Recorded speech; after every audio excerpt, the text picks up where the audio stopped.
여러분, 혹시 매일 밤 9시 정각을 알리는 뚜 소리가 들리자마자 어떤 말이 나왔는지 기억하시나요? 아마 그 시대를 사로잡았던 가장 강력한 유행어 아닌 유행어였을 겁니다.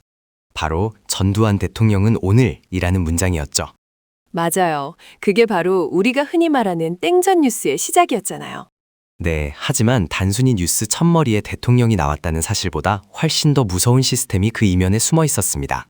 많은 분이 그저 당시 언론사들이 알아서 기었다고 생각하시는데 사실은 국가기관이 아주 정교하게 설계한 매뉴얼에 따라 움직였던 거거든요.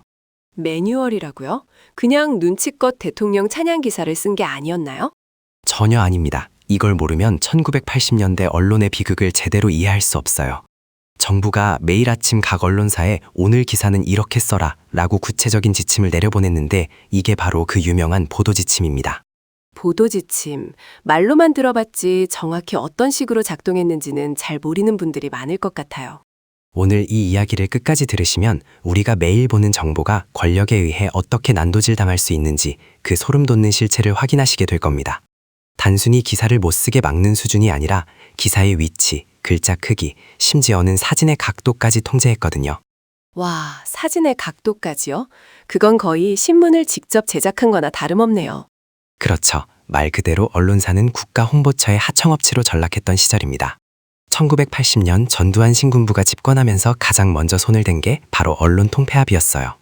수많은 언론인을 강제로 해직시키고 말을 잘 듣는 구조로 판을 완전히 새로 짠 거죠.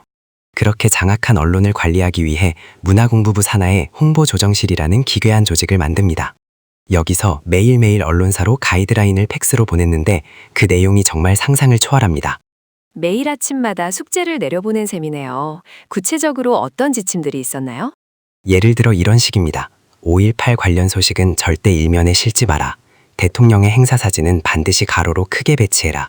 더 황당한 건 어떤 사건에 대해서 보도하지 말 것이라고 못 박는 건 기본이고요. 보도하되 외신을 인용해서 짧게 처리할 것이라거나 사회면 하단에 작게 박스로 넣을 것처럼 아주 디테일하게 명령을 내렸습니다. 당시 기자들은 자기가 쓴 기사가 내일 어디에 실릴지, 심지어 제목이 어떻게 바뀔지도 이미 알고 출근하는 경우도 많았어요. 이건 진짜 소름 돋네요. 기자라는 직업의 자부심이 완전히 무너졌을 것 같아요. 실제로 당시 현직 기자들의 자괴감은 말로 다 할 수 없었습니다. 밤마다 술로 지새우는 기자들이 정말 많았다고 해요. 자신들이 쓰는 게 기사가 아니라 정부의 홍보 전단지라는 걸 누구보다 본인들이 잘 알았으니까요. 특히 땡전 뉴스라는 별명이 붙은 구시뉴스의 경우 KBS와 MBC가 경쟁적으로 대통령 동정을 첫 소식으로 내보냈습니다. 심지어 대통령이 아무 일도 안 한 날에는 예전에 찍어둔 자료 화면을 활용해서라도 첫머리에 올려야 했죠. 만약 9시 땡 쳤는데 대통령이 안 나오면 그날 보도국장은 바로 안기부로 불려가야 하는 분위기였으니까요. 그 정도로 압박이 심했다면 언론인들이 저항할 생각조차 못했을 것 같은데 어떤가요? 아닙니다. 그런 엄혹한 시절에도 목숨을 걸고 진실을 알리려 했던 사람들이 반드시 있습니다. 여기서 바로 한국 언론 역사상 가장 충격적인 폭로 사건 중 하나인 보도지침 폭로 사건이 등장합니다. 1986년이었죠. 한국일보 기자였던 김주원 기자가 10개월 동안 몰래 모은 보도지침 자료들을 세상에 터뜨립니다. 월간 말지라는 곳을 통해 수백 건의 구체적인 지침 내용을 낱낱이 공개해버린 거예요. 10개월 동안이나요? 그 긴 시간 동안 들키지 않고 자료를 모았다는 게 믿기지 않네요. 정말 목숨을 건 행위였죠. 김주원 기자는 매일 편집국 책상에 버려지거나 서랍에 꽂힌 지침들을 몰래 복사하고 기록했습니다. 당시 안기부 요원들이 언론사에 상주하던 시절이었는데 그걸 몰래 빼돌린다는 건 잡히면 고문당하거나 감옥에 갈 각오를 해야 하는 일이었어요. 그렇게 폭로된 지침들을 보면 정말 가관입니다. 부천경찰서 성고문 사건은 검찰이 발표한 내용만 보도하고 피해자의 주장은 일절 실지 말 것 같은 명령이 버젓이 적혀 있었죠. 대학생들의 시위 소식은 폭도들의 난동으로 묘사하라 라는 구체적인 단어 선택까지 지정해줬습니다. 듣기만 해도 화가 나는데 당시 국민들 반응은 어땠나요? 사실 국민들도 어느 정도는 느끼고 있었지만 활자로 된 명확한 증거를 보니까 분노가 폭발했죠. 우리가 보는 뉴스가 사실은 대본에 의한 연극이었구나 라는 걸 깨닫게 된 겁니다. 이 폭로는 결국 1987년 6월 민주항쟁으로 이어지는 중요한 도화선이 됩니다. 언론의 자유가 없으면 민주주의도 없다는 사실을 온 국민이 뼈저리게 실감하게 된 사건이었거든요.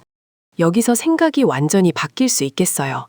단순히 옛날 이야기가 아니라 정보 통제가 얼마나 무서운지 말이죠. 맞습니다. 이게 단순히 80년대에 끝난 이야기가 아니라는 점이 중요합니다. 권력은 본능적으로 언론을 장악하고 싶어 합니다. 방법만 세련되게 바뀔 뿐이지 정보를 독점하고 유리한 쪽으로 가공하려는 속성은 지금도 여전하거든요. 그래서 우리가 이 흑역사를 반드시 기억해야 하는 겁니다. 보도 지침이라는 건 결국 시민의 눈과 귀를 가리고 통치자가 원하는 상상 속에 국민을 가두려는 장치였으니까요. 정말 오늘 이야기는 안 들었으면 큰일 날 뻔했습니다. 언론의 가치를 다시 생각해보게 되네요.